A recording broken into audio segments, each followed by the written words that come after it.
So, sobrang weird lang talaga. Tingnan nyo ito.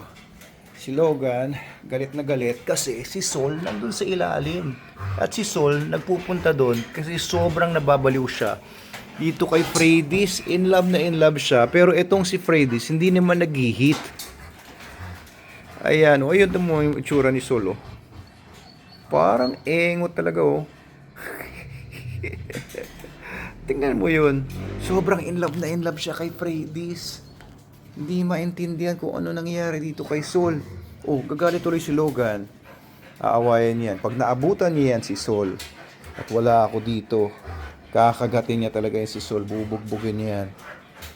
Andyan lang siya kanina pa, oh. Inoobserbahan ko nga lang siya kanina pa dito. Ayun guys, si Sol, oh. Tatago siya kay Logan kasi kanina pupunta siya dun sa may gilid na yon, dito sa harapan. Inaaway siya ni Logan. Kaya doon siya pumuesto, para nga naman di siya maabutan ni Logan. Andun siya sa may gilid. Wala siyang ginagawa kundi amoy-amoyin si Freydis. Dinidila-dilaan yung ihi ni Freydis sa ilalim. At talagang ayan lang, oh, sobrang in love siya. Ito naman si Freydis, ang landi-landi din. Pag ganyan-ganyan lang siya palagi. Pero pag si Logan lumalapit sa kanya, nagagalit siya. Oo, gusto niya rin si Sol. Gusto niya rin si Sol.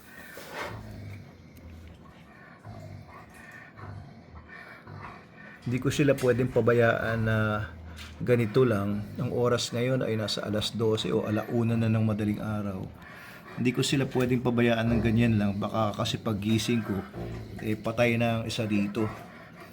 At mag-aaway talaga ito. Itong si Lolo Logan, 12 years old na pero siloso pa rin.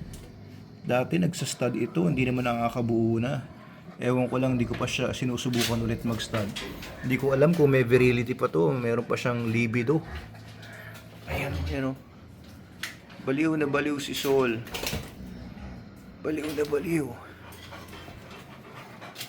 Oh. Ay, nako pa. Ang landi naman ito si Freydis.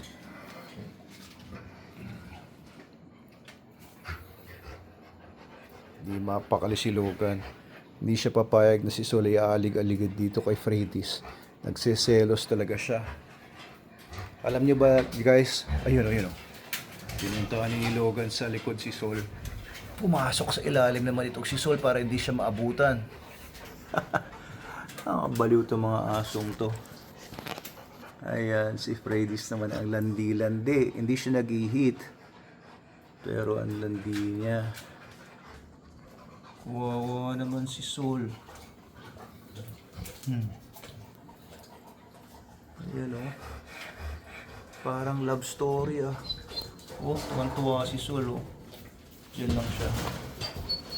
Pero balik ko na siya dun sa lugar niya. Papakainin ko na rin sila. Sol, lumabas ka na dyan. Tigilan mo na yung si Sol. Sol, come here.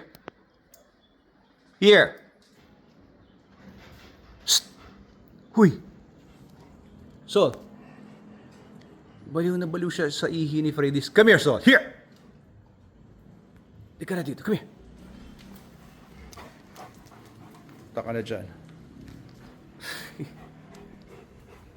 Ang bantay si Logan doon. Sige, papakainin kita. Diyan ka lang.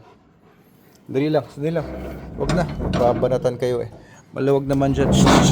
Maluwag naman ang space niya dyan, guys. Tingnan nyo.